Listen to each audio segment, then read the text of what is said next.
Boiler फटने से factory में लगी आग और कर्मचारी की हो गई मौत। तो आए दिन ऐसे ही हादसे होते रहते हैं। तो अभी इस पे सरकार क्या कर रही है ये भी समझ में नहीं आ रहा है। तो आए दिन ऐसे ही सब कुछ हो रहा है पर अभी इसका कोई सुनवाई नहीं हो रहा है। तो यहाँ सराय ख्वाजा इलाके में दिल्ली बॉर्डर के नज़दीक एक फैक्ट्री में बॉयलर फटने से आग लग गई। इस हादसे में बॉयलर के नज़दीक काम कर रहे कर्मचारी की मौत हो गई, जबकि 4 कर्मचारी मामूली रूप से घायल हो गए। आग लगने से घटना सोमवार की शाम को हुई थी। सराय ख्वाजा के अंगपुर डेयरी सेक्टर 37 इलाके में फैक्ट्री के वाहनों में एयर फिल्टर बनाए जाते हैं। फैक्ट्री में सोमवार को काम चल रहा था। करीब 4:30 बजे फैक्ट्री में अचानक बॉयलर धमाके के साथ फट गया। धमाका होते ही वहां आग फैल गई और इससे कर्मचारियों में भगदड़ मच गई थी।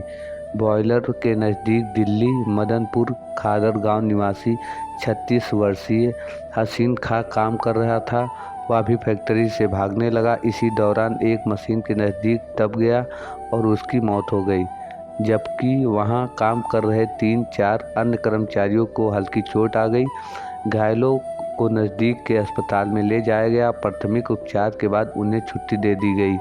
बॉयलर फटने के बाद आगजनी की सूचना मिलने के बाद ख्वाजा थाना पुलिस और फायर ब्रिगेड मौके पर पहुंच गया। हादसा के बाद फैक्ट्री के कर्मचारी वहां जमा हो गए और फायर ब्रिगेड कर्मचारियों की 4 गाड़ियां मदद के लिए आई और आग को काबू में पाया गया। तो बॉयलर फटने से आवाज़ दूर तक सुनाई दिया। फैक्ट्री कर्मचारी ने बताया कि फैक्ट्री से 500 मीटर दूरी तक बॉयलर फटने की आवाज़ सुनाई थी। इसके बाद फैक्ट्री से धुआं निकलना शुरू हो गया। आसपास के लोगों फैक्ट्री के आसपास पहुंचने शुरू हो गए। फैक्ट्री के बाहर खड़े अन्य फैक्ट्री के कर्मचारियों ने बताया कि आवाज़ तो ऐसा लगा जैसे सिलेंडर फट गया हो। तो बॉयलर फटने से फैक्ट्री में आग लग गई थी। इस बार फैक्ट्री में एयर फिल्टर बनाए जाते हैं। आग लगने पर भागने के दौरान फैक्ट्री कर्मचारी हसीन खान मशीन के नीचे दब गया और उसकी मौत हो गई। तो दोस्तों ऐसे ही आए दिन हादसे हो रहे हैं। तो आप लोग जिसको भी अगर आपको पता लग जाए कि यह ऑपरेटर बिना सर्टिफिकेट वाला है और वह बॉयलर चला रहा है तो आप लोग ज़रूर कंप्लेन कीजिए, नहीं तो ऐसे हादसे होते रहेंगे। यहाँ पर थोड़े पैसे के लालच के चक्कर में बिना सर्टिफिकेट वाला बॉयलर चलाने लगता है, जिसको बॉयलर का थोड़ा भी नॉलेज नहीं है। तो आपको अगर ऐसा कोई दिख रहा है कि उसके पास सर्टिफिकेट नहीं है और उसके पास कोई भी एक्सपीरियंस नहीं है और वह बॉयलर चला रहा है, तो आप लोग उसका कंप्लेन कीजिए।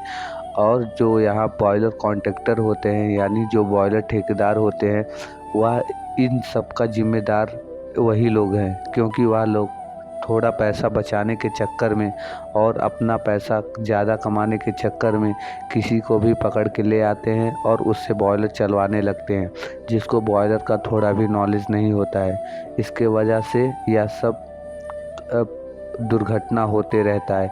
तो इसका मुख्य जिम्मेदार तो बॉयलर के ठेकेदार ही हैं। तो सरकार को इस पे एक्शन लेना चाहिए या बॉयलर पर कॉन्ट्रैक्ट सिस्टम ही हटा देना चाहिए, क्योंकि आज जब गवर्नमेंट के अंदर बॉयलर आता है तो इसको कंपनी से ही लिया जाए। तो यह सब कॉन्ट्रैक्टरों का कालाबाजारी ख़त्म करना चाहिए और सब कॉन्ट्रैक्टर को बॉयलर से हटा देना चाहिए। तो मेरा यह विचार है। आपका क्या विचार है? कमेंट बॉक्स में आप लोग अपना विचार ज़रूर बताएं। बाकी यह वीडियो अपने दोस्तों में शेयर करें। फिर मिलते हैं नेक्स्ट वीडियो में।